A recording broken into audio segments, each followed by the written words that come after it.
इससे पहले लेक्चर में हम लोगों ने देखा था कि हमारे पास जो सिंक्रोनस जनरेटर है उसका इक्विवेलेंट मॉडल हमने ड्रा किया था। फिर हमने उसका फेज़र डायग्राम जो है वो लीडिंग पावर फैक्टर पे, यूनिटी पावर फैक्टर पे और लैगिंग पावर फैक्टर के ऊपर हमने उसके फेज़र डायग्राम को ड्रा किया था। आज के लेक्चर में हम इसके पावर फ्लो डायग्राम को पढ़ेंगे और जो पैरामीटर्स हमने जो उसका सिंक्रोनस जनरेटर का हमने जो इक्विवेलेंट सर्किट बनाया था उसके पैरामीटर्स को फाइंड करने के लिए हम डिफरेंट टेस्ट पढ़ेंगे, ओपन सर्किट टेस्ट और शॉर्ट सर्किट टेस्ट। ठीक है, सो स्टार्ट करते हैं अपने पावर फ्लो डायग्राम से। So this is the power flow diagram of a synchronous generator। यहाँ पे आप देखें आपका जो इनपुट पावर है, इनपुट मैकेनिकल पावर जो है ये क्या है, अप्लाइड टार्क है और अप्लाइड टार्क के डायरेक्शन में आपका जो सिंक्रोनस जनरेटर का जो रोटर है वो रोटेट कर रहा है। तो this is your input mechanical power that is equal to torque applied and omega M. ठीक है, अब जब आप टार्क अप्लाइड करते हैं, ठीक है, तो आपका जो मैकेनिकल पावर है वो इंटरनली इलेक्ट्रिकल एनर्जी में कन्वर्ट हो जाता है। ठीक है, लेकिन कुछ पोर्शन जो है उसका लॉसेस में यूटिलाइज हो जाता है, जिस तरह स्ट्रे लॉसेस हो गए, फ्रिक्शन और विंडेज लॉसेस हो गए, कोर लॉसेस में इनपुट पावर का कुछ पोर्शन यूटिलाइज हो जाता है और आपका जो कन्वर्टेड पावर है that is internally converted from mechanical to electrical. ये आपके पास बराबर है,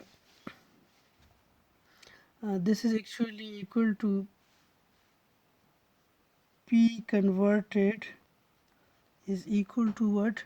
This is torque into omega m, and also electrically we can write this 3 EA IA cos gamma. So this is 3 IA EA cos gamma, where gamma is the angle between EA and IA. Gamma is actually the angle between EA and IA। आप इसके phasor diagram से आप इसको देख सकते हैं। यहाँ पे आप देखें, this is actually the phasor diagram for a synchronous generator on lagging power factor.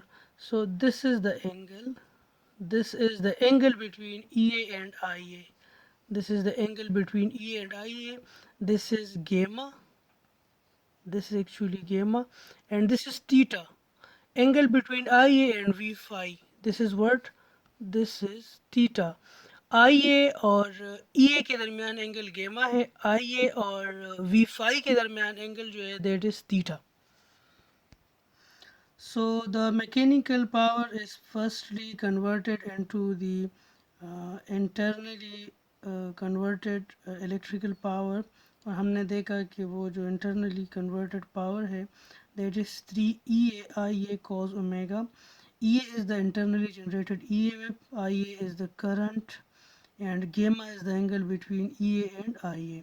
ठीक है, अब आपके पास ये जो EA है और जो आपके पास कन्वर्टेड पावर है इंटरनली, यानी मैकेनिकल से आपका पावर इलेक्ट्रिकल में कन्वर्ट होता है, तो वो सारा का सारा पावर जो है वो आपको आउटपुट पे नहीं आता, बल्कि आपके पास कुछ लॉसेस के बाद आपके पास आउटपुट पावर मिलता है, और वो पावर जो है that is equal to power output is equal to 3 V phase IA cos theta।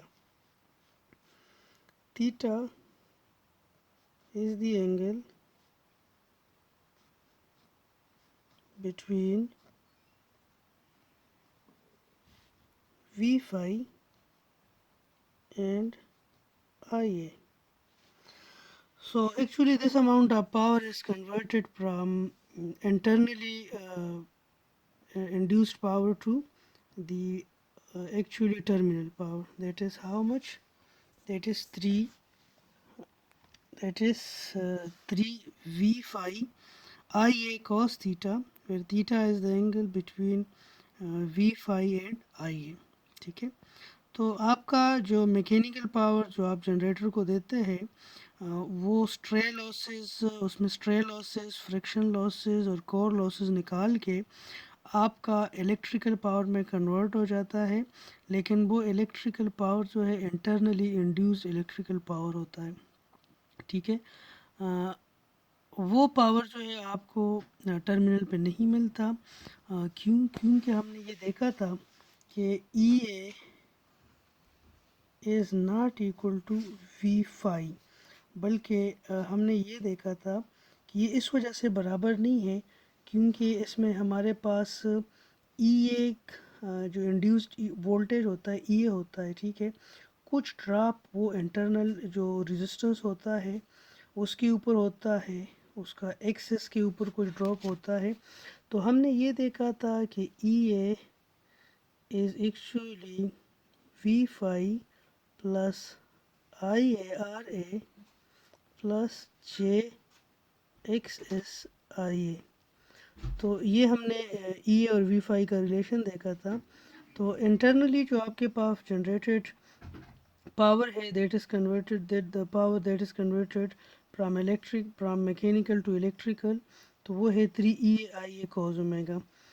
लेकिन चूंकि आपका सारा का सारा इंटरनली जनरेटेड ई जो है वो आपके टर्मिनल पे नहीं आता, बल्कि कुछ ड्रॉप्स भी हो जाता है। तो उसको जो आपका आउटपुट पावर मिलता है आपको that is 3 V phase I A cos theta. So this is actually the output power. So in previous lecture we have seen that the internally generated EMF is actually EA is equal to V phi plus IARA plus JX SIA। हमने इसको ये जो हमारे पास ये equation है इसको हमने draw किया था, इसका फेज़र डायग्राम हमने ड्रा किया था। पहले केस में हमने यूनिटी पावर फैक्टर के लिए इसको देखा था। दूसरा जो केस था वो लीडिंग पावर फैक्टर था और तीसरा जो केस था वो हमारे पास लैगिंग पावर फैक्टर था। तो हमने 3 पावर फैक्टर के लिए ये डायग्राम हमने ड्रा किया था, ठीक है। ये जो आप लोगों को डायग्राम नज़र आ रहा है यहाँ पे आप देखें कि your current that is I A, this is the current